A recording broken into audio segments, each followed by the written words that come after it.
2019 жылы Алматы маңайындағы Іле алатауынан 97 адам құтқарылды. Оның ішінде 12 адамға тау басында шұғыл медициналық көмек көрсетілген. Бірі аяғын шығарып алса, енді бірі қолын сындырып алған. Бұл туралы Республикалық жедел құтқару тобының баспасөз қызметі хабарлады.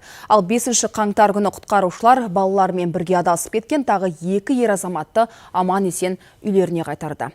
Тақырыпты тілшіміз Ұлан Нарынбек жалғастырады. Көкжайлауға шанамен сырғанауға барғандардың бірі Николай Зайцев. Қасында 4 жасар ұлы болған. Досы да 6 жасар баласын ерте шыққан екен. Олар қайтар жолда шанадан ауып қалғандарын айтады. Оның үстіне күн батып, тұман түседі. Бір жамандықты сезген әйелі құтқарушыларға хабарласады. Адасқандар түнгі 12-ге таман бірақ табылады. Төртеуі де әбден тоңып қалыпты. Выпали с санок. Әлім білмеген әлек демекші тым артық кетіппіз. Абайсызда шанадан ауып қалдық. Бәрі қасқағым сәтте болды. Бірінші мен құладым. Менің құлағанымды көрген досым өзінің ұлын шетке қарай тастап үлгерді. Ал мен үлгер алмадым. Бетіміз аздап сырылды. Ештеңе етпейді, тез-ақ жазылып кетеді.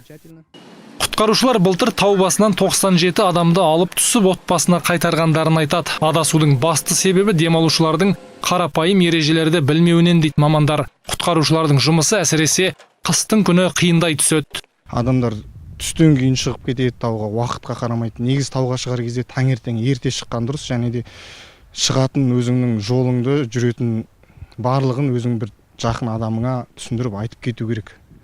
Ол бірінші қауіпсіздік шараларының біріншісі болып есептеледі. Егер кәсіби альпинист болмасаңыз, биік мақсат қоюдың қажеті жоқ. Түске дейін қай жерге жеттіңіз, сол жерден үйге қайту керек. Қоржыныңызда артық киім мен артық ас-ауқат болған абзал. Өйткені түнде адасып кетсеңіз, көмегі тиеді. Қыстың күні шыққан кезде адам таудың басына шығам дегенше терлейді. Сол терлегеннен кейін соны ауыстыратын, іштен жылы киім, ауыстыратын киім міндетті түрде алып шығу керек өзімен бірге. Ауыстырмаса тоңып, адам өзінің өміріне қауіп төндіруі мүмкін. Палаткаң болмаса, мысалы, қар қалың болса, қарды қазып, қардың ішінде отырып шығуға болады. Полиэтилен жылы киім болса, түнеп шығуға, бірақ ұйықтамауға тырысу керек. Ұйықтап қалсаң, адам өліп кетуі мүмкін. Іле алатауында ауа райы жиі құбылып тұрады. Сондықтан тікұшаққа көп үміт артуға болмайды. Көмек жеткенше өз өміріңізге өзіңіз жауапты боласыз.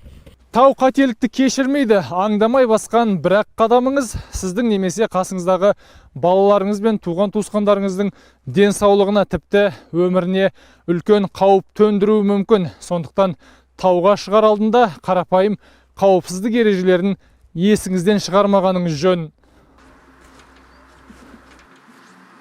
Ұлан Нарынбек, Радик Жақыпов, қорытынды жаңалықтар, Алматыдан.